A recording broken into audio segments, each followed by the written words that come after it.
Sous les mâchoires de métal, un patrimoine qui disparaît.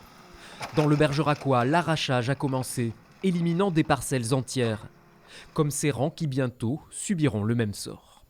On est obligé de tailler à mort, hein, c'est comme ça qu'on appelle dans le jargon. Et avec une autre machine, donc on va arracher directement les pieds de vigne. On n'a pas le choix, tout simplement. Donc les cours des vins sont très très bas. Et puis les matières premières surtout, qui coûtent de plus en plus cher. Et donc ça ne suffit pas. Ainsi s'achèvera une histoire viticole de 7 générations.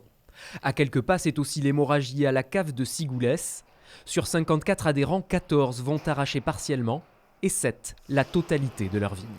On peut parler des conditions climatiques, des complications pour trouver du personnel aussi pour travailler sur les exploitations et la déconsommation également. Parce que si les cours n'augmentent pas, c'est parce que les demandes non plus ne sont pas explosives, quoi.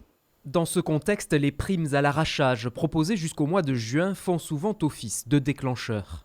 Tout ce qu'on voit, le vin là, après là, tout ce pain-chien, normalement fin février c'est terminé quoi. Faute de repreneur, Philippe Beyla a lui aussi franchi le pas.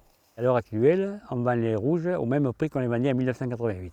Une fois qu'on a envoyé le dossier, le soulagement quoi. Parce que quand vous arrivez à 61 ans, aujourd'hui les vignes personne n'en veut, même si vous les donnez. C'est quand même extraordinaire. Une lame de fond inédite, un défi pour la profession.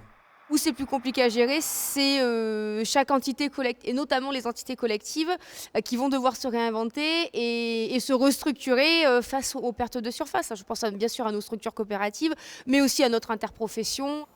Au total, cette année, ce ne sont pas moins de 10% du vignoble bergeracois qui devrait disparaître.